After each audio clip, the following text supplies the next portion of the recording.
Arızalı motor kulağı. Yağlı bir kulak. Normalde üst taraftan yağ kaçırdığı çok görülür. Ama bunda yağ kaçağı alt taraftan olmuş. Motor kulağı patlamış.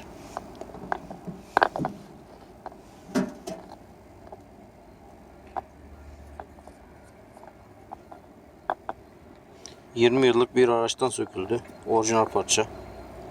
Ford Focus 1.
Motor içerisine aşırı gürültü veriyordu.